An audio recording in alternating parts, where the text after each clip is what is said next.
Hi hello నమస్తే welcome back to my channel. ఈరోజు కూడా మరో మంచి రెసిపీని మీ ముందుకైతే తీసుకొచ్చానండి. అదేమిటంటే రవ్వ గారెలు. ఈ రవ్వ గారెల్ని ఎంతో సింపుల్గా చేసేసుకోవచ్చండి. అలాగే చాలా టేస్టీగా కూడా ఉంటాయి. ఉదయాన్నే మనకు ఒకసారి పిండిలు అవి ఉండవు కదండి, అటువంటప్పుడు 10 నిమిషాల్లో ఇలా చేసుకోండి. పిల్లలు కూడా చాలా ఇష్టంగా తింటారండి. ముందుగా అరకప్పు అటుకుల్ని మిక్సీలో వేసుకుని మెత్తగా పొడి చేసుకోండి. ఆ పొడిని ఒక గిన్నెలో వేసుకోండి. అలాగే ఒక కప్పు బొంబాయి రవ్వని తీసుకుని అది కూడా ఆ అటుకుల పొడిలో వేసుకోండి. అలాగే అరకప్పు పెరుగుని వేసుకుని ఈ 3 బాగా కలుపుకోండి. మీకు ఇంకా కొద్దిగా వాటర్ పడుతుంది అనుకుంటే కనుక కొద్దిగా వాటర్ని వేసుకుని కొంచెం తడి పొడిగా కలుపుకొని మూత పెట్టి ఒక 10 నిమిషాలు పక్కన పెట్టండి.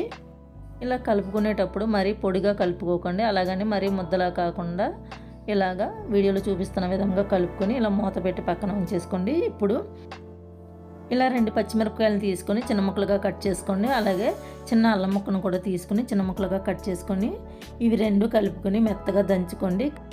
మనకి గారెల్లో ఇలాగా అల్లం పచ్చిమిర్చి వేసుకోవడం వల్ల టేస్ట్ అనేది బాగుంటుందండి. రోజు ఒకేలా టిఫిన్ చేస్తే పిల్లలు ఇష్టంగా తినరండి. అటువంటప్పుడు ఎలా చేశారంటే 10 నిమిషాల్లో అయిపోతుంది. పిల్లలు స్కూల్కి వెళ్ళేటప్పుడు కూడా ఇబ్బంది లేకుండా తినేస్తారు. ఇప్పుడు కొద్దిగా కరివేపాకు కొత్తిమీర కూడా చిన్న ముక్కలుగా కట్ చేసుకోండి. ఇలా చిన్న ముక్కలుగా కట్ చేసుకుని వేసుకోండి. అలాగే ముందుగానే బంగాళదుంప ముక్కలను ఉడికించి ఉంచుకున్నానండి. ఇలా ఉడికించి ఉంచుకున్న బంగాళదుంప ముక్కలను పైన పొట్టుని తీసేసుకుని మెత్తగా చిలుపుకోండి. ఇది పేస్ట్లా ఉండాలండి బంగాళదుంప ముక్కలు అనేవి. ఈ గారెల్లో బంగాళదుంప పేస్ట్ని కూడా వేస్తున్నాం కాబట్టి టేస్ట్ అనేది డిఫరెంట్గా చాలా బాగుంటుందండి. మనం ఎప్పుడు తినే మినపప్పు గారెల్లా కాకుండా ఇవి కొంచెం కొత్తగా ఉంటాయండి. చూడండి, ముందుగా నానబెట్టి ఉంచుకున్న పిండిని మూత తీసి చూపిస్తున్నాను. ఈ పిండిలో ఇప్పుడు పేస్ట్ చేసుకున్న బంగాళదుంప పేస్ట్ని వేసుకోండి. అలాగే ముందుగా కట్ చేసి పెట్టుకున్న కరివేపాకు కొత్తిమీరను కూడా వేసుకోండి. ముందుగా దంచి పెట్టుకున్న పచ్చిమిర్చి అల్లం పేస్ట్ని కూడా వేసుకోండి. తగినంత సాల్టు, కొద్దిగా వంట సోడా వేసుకుని అలాగే 1 స్పూన్ జీలకర్రను కూడా వేసుకొని కలుపుకోండి. నేను జీలకర్ర ముందు వేయలేదండి, మర్చిపోయాను, అందుకే తర్వాత వేసుకుంటున్నాను. ఇలా వేసుకొని బాగా కలిసేటట్టు కలుపుకోండి. పిండి, బంగాళదుంప పేస్ట్ ఇవన్నీ బాగా కలిసేలాగా కలుపుకోండి. మీకు కావాలంటే ఉల్లిపాయ ముక్కలు కూడా వేసుకోండి, నేను వేయలేదు.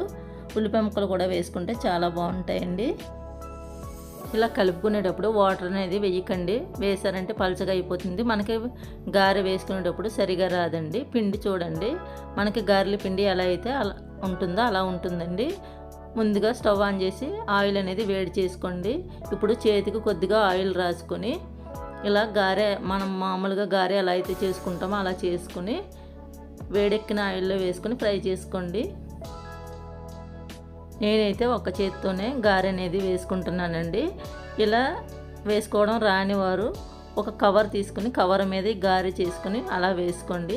మనకి గారె ఎప్పుడు చేసుకున్నా కూడా ఆయిల్ అనేది చేతికి రాసుకుని గారె అనేది చేసుకుంటే చేతికి అంటుకోకుండా బాగా వస్తాయండి. ఇలా వేసుకున్న తర్వాత 2 వైపులా కాల్చుకోండి దోరగా. చూడండి ఎంత బాగా వచ్చాయో. మనం మినపప్పుతో చేసుకున్న గారెలు ఎలా అయితే ఉంటాయో సేమ్ అలాగే ఉంటాయండి. చూడడానికి టేస్ట్ అయితే మాత్రం చాలా బాగుంటాయండి. పిల్లలకి పెద్దలకి చాలా బాగా నచ్చుతాయి. పప్పు నానబెట్టాల్సిన పని లేకుండా, పిండి రుబ్బే శ్రమ లేకుండా ఇలా ఎంతో టేస్టీగా గారెలు అనేవి చేసుకోవచ్చండి. ఉదయం బ్రేక్ఫాస్ట్ లాగానే చేసుకోవచ్చు, లేదంటే మధ్యాహ్నం ఈవినింగ్ టైంలో స్నాక్స్ లాగైనా ఈ గారెలను అప్పటికప్పుడు చేసుకోవచ్చండి. కొబ్బరి చట్నీతోటైనా అల్లం చట్నీతోటైనా ఈ గారెలు అనేవి చాలా బాగుంటాయి. వీడియో నచ్చితే లైక్ చేయండి, షేర్ చేయండి. మరెన్నో మంచి మంచి వీడియోస్ కోసం మన ఛానల్ని సబ్స్క్రైబ్ చేసుకోండి. Thank you.